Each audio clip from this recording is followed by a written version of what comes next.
I'd love to move on to a lung example.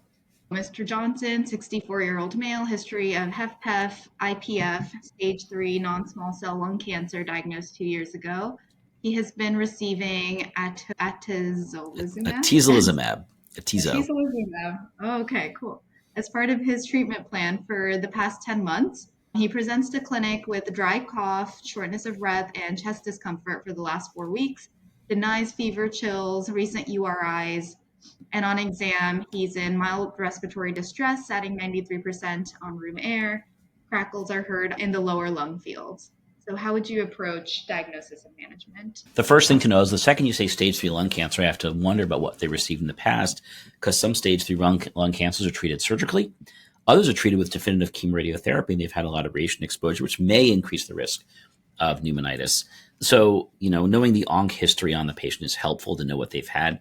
But as I've said, any of these things are possible on everyone, but it raises my worries. When you're worrying about pneumonitis, it's actually really, really subtle and hard to diagnose.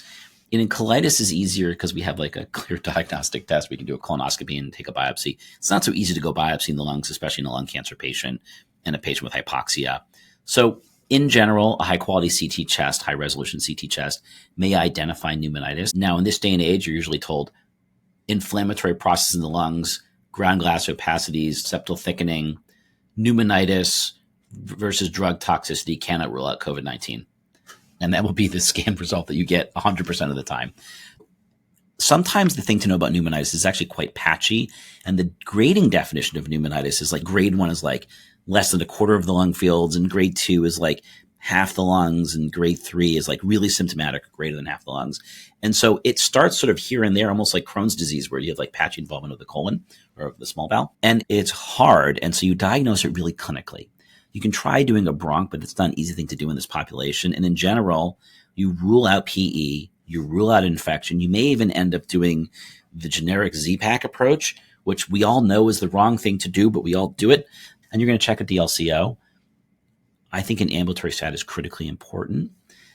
And then you watch them, and if it's really, really minor, often you can just watch, but you have a pretty low threshold to initiate steroids. If it's ambiguous, like if they received a drug that could be doing a drug toxicity as opposed to a checkpoint inhibitor toxicity, you may need to do a bronch and biopsy, but I would involve pulmonary medicine for that for sure.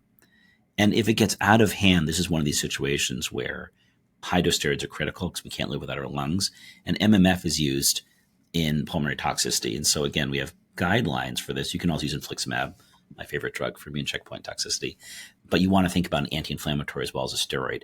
Because you really can't live without your lungs, any thickening of the septa results in pretty significant toxicity. So this is a situation where I think steroids are actually quite important, and I'd be pretty aggressive. But yeah, it's usually cough, shortness of breath, dwindles. They often have a low-grade fever. They sometimes have night sweats.